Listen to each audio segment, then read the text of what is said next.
Hello, my friends! Welcome to Learn English with Paul. This English podcast helps a 1, a 2 adult learners use simple English in real life.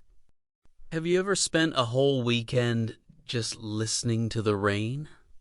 No music, no calls, just quiet. That was Aisha's weekend, 3 Saturdays in a row. She moved to Portland last month. New apartment, new job, new city. But not yet new friends.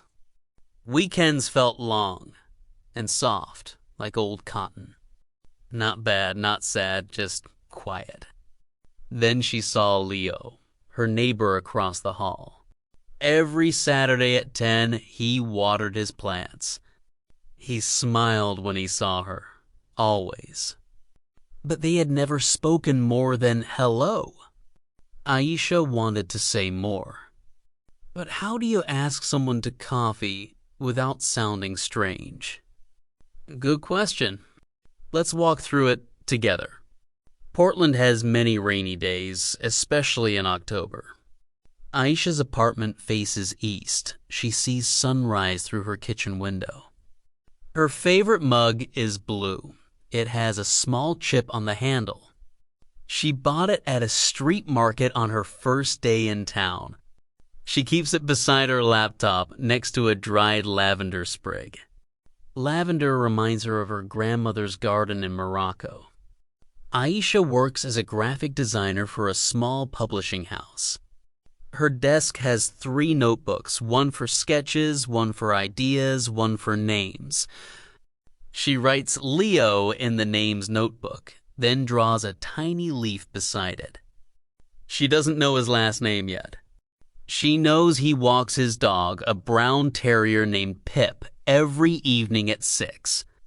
She hears Pip's collar jingle when he passes her door.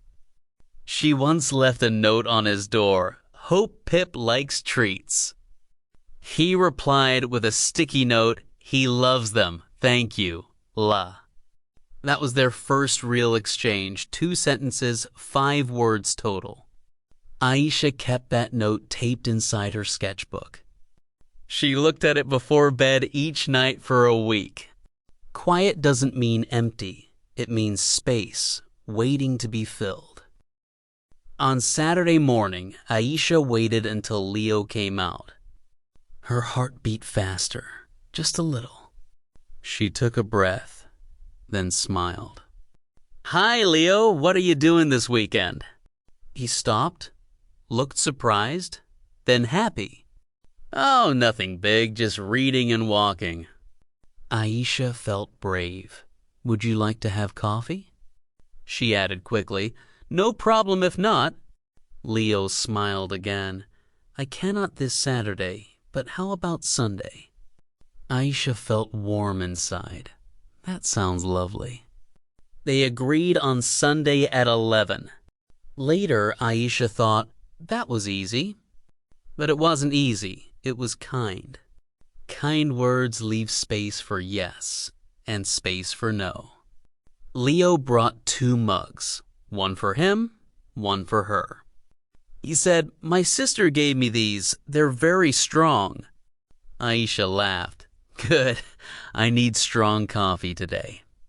They talked about books and cats and rainy days. No big topics, just real things. At the end, Leo said, "Maybe another time?" Aisha nodded. "Yes, maybe next Saturday." Friendship does not start with fireworks. It starts with a question, a pause, a smile, and 1 small cup of coffee. They met at the Oak and Bean, a quiet cafe near the river. It has wooden tables, green plants, and a chalkboard menu written in cursive. Leo ordered a flat white. Aisha chose a honey lavender latte. He told her about his job, teaching high school biology. She told him about designing book covers, especially for poetry collections. He asked, "Do you write poems too?" She shook her head and smiled. "Only doodles and grocery lists." He laughed. Mine say, buy milk. Remember to water Pip. They shared photos, his terrier sleeping on a sunlit rug, her sketch of a sparrow on a windowsill. She noticed his watch had a cracked face, but he wore it every day. He noticed her bracelet had tiny silver stars, one for each country she'd lived in.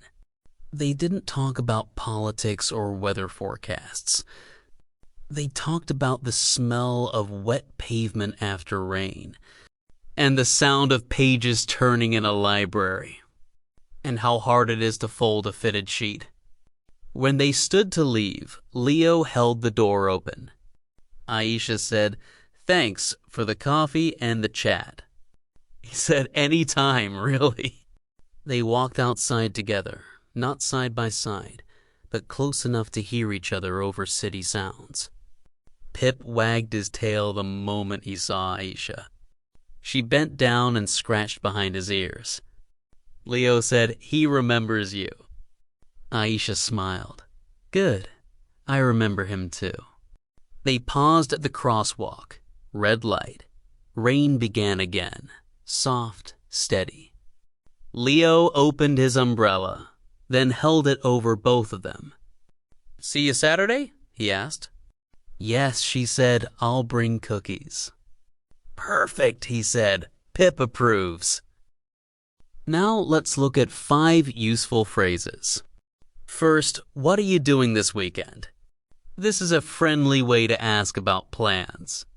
You can use it with neighbors, classmates, or coworkers. It opens the door gently. Second, would you like to have coffee? Would you like is a polite way to invite someone. It means, is this okay with you? It shows respect, not pressure. Third, that sounds lovely. Lovely means nice, warm, and pleasant. It is a warm way to accept an invitation. You can also say, that sounds nice, or that sounds great. Fourth, I cannot this Saturday, but how about Sunday? This is a polite way to say no and offer a choice. It shows you care about the other person's time. It also gives them a clear, kind answer, not just silence or delay. Fifth, maybe another time. This keeps the door open, gently. It is kind, it is honest, it is real. It leaves room for hope without expectation. Here's a light joke. Coffee is just hot bean water, but we all pretend it's magic. Another one, my plants are very good at reminding me I'm late for coffee. And one more, yes is short, no is short, but how about Sunday? That's friendship in 3 words. Try saying, how about Sunday, with a rising tone, like a soft question, not a demand. Your voice should sound open, not rushed, not nervous. Pause for half a second before but. It makes the offer feel more thoughtful. Lovely is pronounced lovely, with stress on the first syllable. Don't say lovey, say lully, warm and round. Would you like is often shortened in speech, would you like? But for learners, say it fully first, then try the short version later. Maybe another time has a gentle fall at the end, like closing a book softly. It's not a full stop, it's a comma with kindness behind it. Now, let's practice together. Repeat after me slowly. What are you doing this weekend? Pause. What are you doing this weekend? Pause. Would you like to have coffee? Pause. Would you like to have coffee? Pause. That sounds lovely. Pause. That sounds lovely. Pause. I cannot this Saturday, but how about Sunday? Pause. I cannot this Saturday, but how about Sunday? Pause. Maybe another time. Pause. Maybe another time.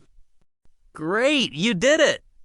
Say one of these phrases to someone this week, even if it's just to your plant. Plants listen well, and they never say no. Try saying, "What are you doing this weekend?" while brushing your teeth. Say it in the mirror with a real smile. Say, "Would you like to have coffee?" while pouring your morning tea. Say, "That sounds lovely," while looking at something beautiful, a tree, a cloud, a photo. Say, "I cannot this Saturday, but how about Sunday?" while checking your calendar. Say, "Maybe another time," while folding laundry, gently like putting away a soft sweater. Shadow the rhythm, not just the words. English has music. Listen for it. Each phrase has a heartbeat, a rise, a pause, a soft landing. Say them slowly like planting seeds. Not fast, not perfect, just kind. You don't need perfect English to make a friend.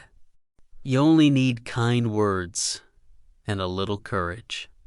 This week, try one small sentence. Not to change your life, just to warm one moment. And if you'd like, tell us in the comments, which phrase will you try first? Remember, every friendship begins with a single word, spoken kindly.